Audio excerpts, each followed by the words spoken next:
নমস্কার বন্ধুরা, রাধে রাধে। অনিশের চ্যানেলে তোমাদেরকে সবাইকে স্বাগতম। তো আশা করি বন্ধুরা তোমরা সবাই ভালো আছো আর আমরাও ভালো আছি। তো চলো তোমাদেরকে সাথে নিয়ে ব্লগটা স্টার্ট করি।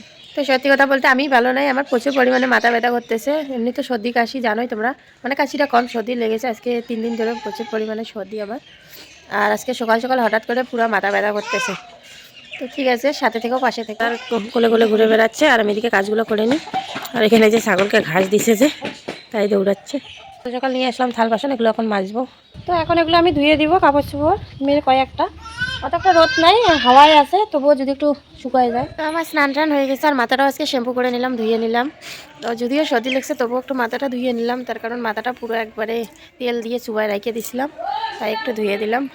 তো ওই যে এখানে থাল বাসন মেজে রেখেছি, কিন্তু রান্নাঘর এখনও লেপনে লেপবো। আর মেয়েটাকেও ঘুম পাড়াই দিলাম, এখন রান্না বসাইতে যাবো।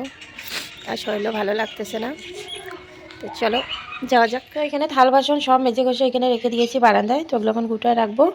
আর শরীরটাও ভালো নাই না, আর আজকে সেরকম মানে গুটিয়ে কাজও করতে পারতেছি না। হাত বসায় দিছি, ভাতে উতরানি চলে আসছে, ওই ঢাকনাটা নামাই দিলাম। থাল বাসনগুলো গুটিয়ে রাখি,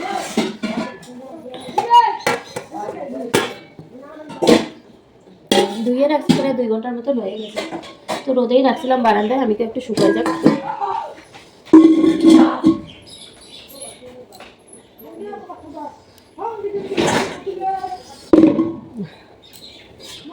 শরীরটা এত খারাপ করতেছে না, এখন আবার স্নান করলাম না, আবার শরীরটা খুব খারাপ করতেছে।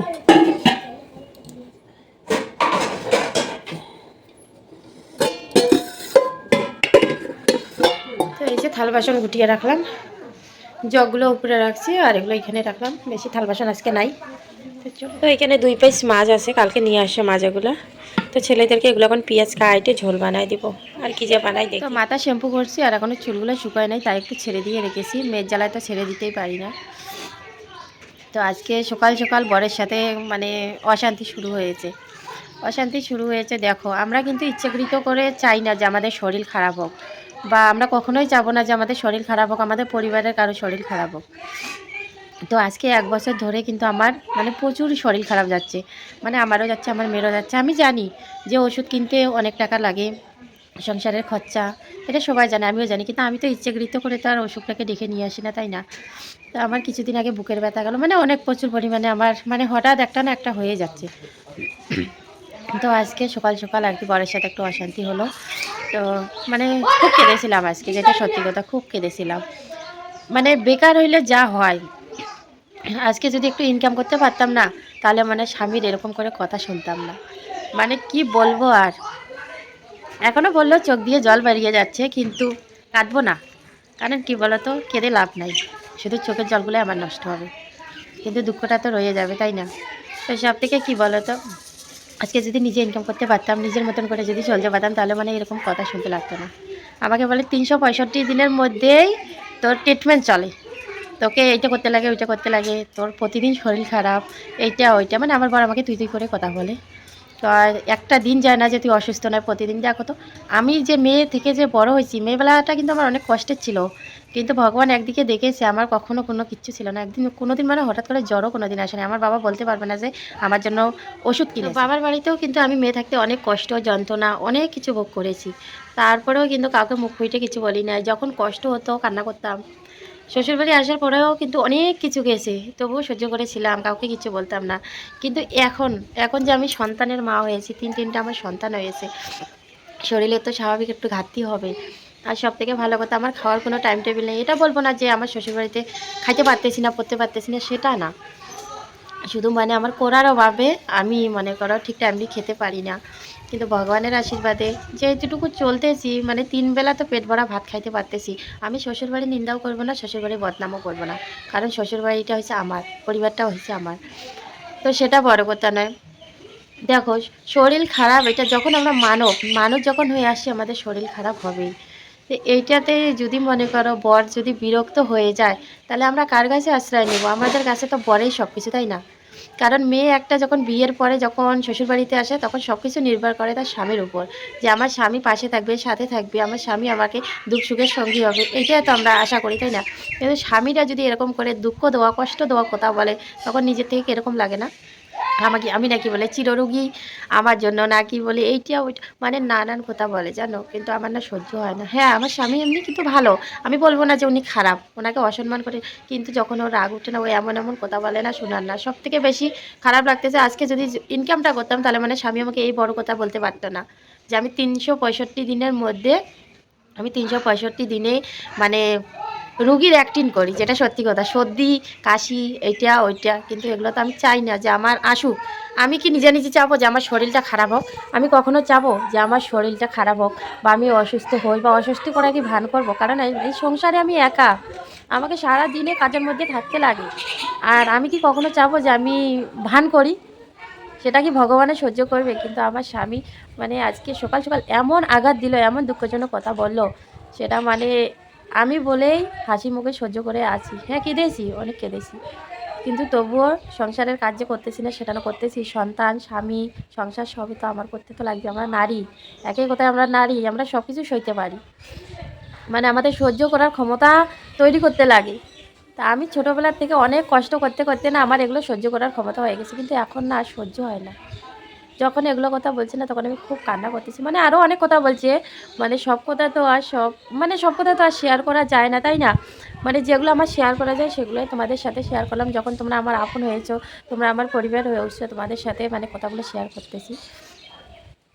মানে কি বলবো, যখন ও রাগ উঠে যায় না তখন কি বলতে কি বলে ফেলে ও নিজেও বলতে পারে না। তো এমনি বলবো না যে ও আমাকে ভাত দিচ্ছে না, কাপড় দিচ্ছে না, বা এটা করতেছে, ওগুলো না। তুমি খাও, তুমি দিনে যদি 10 বার খাওয়ার ইচ্ছা হয় খাও, তাতেও কোনো আপত্তি নেই, কিন্তু সব থেকে বড় কথা কি পেট ভরা ভাত খেলেও হয় না কিন্তু, যে আমি পেট ভরা ভাত খাচ্ছি আর আমাকে যা খুশি তাই বলো, আমিও তো একটা মানুষ, আমারও তো একটা আত্মসম্মান বোধ বলতে জিনিস আছে, তাই না? আজকে আমি অশিক্ষিত বেকার, তুমি যদি এই খোটাটা যদি সবসময় দাও, আমার থেকেও তো শুনতে খারাপ লাগে, আমিও তো মানুষ, একটা রক্ত মাংসের শরীর মানুষ। তো আর কি বলবো, বেশি আর বকবক করবো না, এই হলো আমার কাহিনী। সত্যি কথা বলতে ভগবানকে ডাকি যে ভগবান নিজের পায়ে একটা দাঁড়ানোর মতন ক্ষমতা করে দাও আমাকে। কতদিন আর বেকার করে রাখবে, আর কতদিন আমি স্বামীর উপর নির্ভর করে থাকবো? এটাই ভগবানকে বলতেছি, জানি না আমার ভাগ্যে কি আছে। তো চলো, তোমাদেরকে তো 2 পিস মাছ দেখাইলাম, মাছ দিয়ে আলু দিয়ে আর বেগুন দিয়ে ঝোল বানাই দিব, একটাই বানাবো সবজি মালা দিপাল। এগুলো নতুন আলু খেতে থেকে মানে উঠে বিক্রি করছে, আলুগুলোর মধ্যে মাটি। তো ভাত এদিকে হয়ে আসছে, এদিকে সবজিটা কুটে নিই। আমাদের মা খাইতে বসছে, এই যে আমার কাছে সবজির জন্য আসে, আমি এখনো রান্নাই করিনি। তো মা বানাইছে শুটকি মাছের চাটনি, বাঁধাকপির ঘন্ট আর ভাত। তো এইখানে কেটে টেটে ধুয়ে নিলাম, আর এখন আমি গ্যাসটা এদিকে জ্বালাবো, এদিকে কড়াইটা বসায় দেবো। আমার কড়াইটা কালো দেখে কেউ আবার নিন্দা করো না, কেউ আবার খারাপ কমেন্টও করো না কোনোদিনও, কেন আমি ইচ্ছাকৃত করে এই কড়াইটাকে কালি করতেছি, কারণ খুব পাতলা হয়ে গেছে। তো মাসি একদিন আমাকে বলতেছিল, এই কালো কড়াইটা তুই দেখাস কেন, বলো তো? আমি ইচ্ছাকৃত করে করতেছি, তাই আমার দেখাইতে কোনো লজ্জা নাই। তো চলো আমি এখন রান্না করবো। বন্ধুরা এদিকে রান্না পেরা কমপ্লিটের দিকে, আর এদিকে আমি উঠান ঝাড় দিচ্ছি, তো আদা ঝাড় দিয়েই নিয়েছি। তো ভাবতেছি তোমাদের সাথে একটু শেয়ার করি, সকালে তো শেয়ার করি না, এখন শেয়ার করি। বিকালে ঝাড় দেওয়া, হাওয়া করতেছে, হাওয়াতে পাতা দেখো ভরে আছে। তো এখন ঝাড় দেওয়ার পরে আবার যদি হাওয়া আসে, যদি কাটা পড়ে, তখন আর ঝাড় দেবো না। আর দিতে পারতেছি না যে বাড়ি ঘরের অবস্থা কিরকম, দেখো তুলসী তলা ছিল, কিছু দেখতে পারতেছি না। আমার মেয়ের অবস্থা, ওর মাসি একটু গালি দিল না, তার জন্য একবার ও মাটিতে গোড়াচ্ছে, দেখছো? এরকম রাগি মেয়ে কার কার আছে?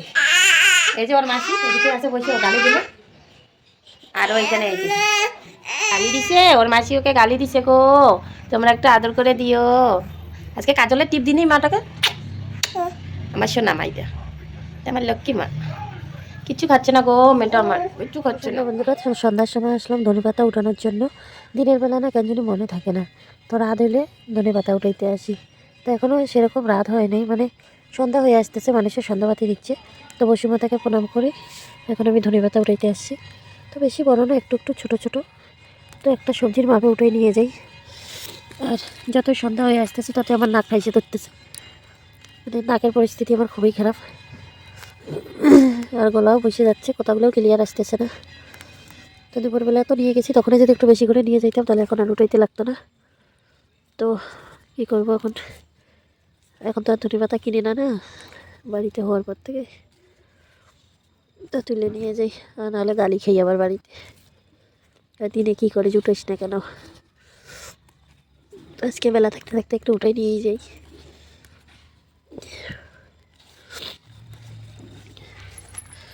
তো লাফা ধনে পাতাগুলো এক জায়গায় ফেলাতে মানে ভিতরে ভিতরে হয়ে গেছে। ওইখানে পালং, এখানে নাপা, এখানে ধনিয়া, সবগুলো এক জায়গায়। তো যাকে সেটুকু পাইলাম সেটুকুই হয়ে যাবে। তা আমাদেরকে দুই মামেকে দেখতে পাচ্ছ তোমরা, এখনো বিছানার মধ্যে বসে আছি। রান্না করার তো কোনো মানে কথাই নাই, কারণ মেয়েটা আমার খুব ক্যাচাল করতেছে। রান্না কখন করবো নিজেও জানি না। তো আজকের ব্লগটি এখানে শেষ করতেছি, দেখা হবে আবার নেক্সট ব্লগে। ততক্ষণে তোমরা ভালো থেকো, সুস্থ থেকো, নিজেদের খেয়াল রাখো। তো tata, bye bye, good night.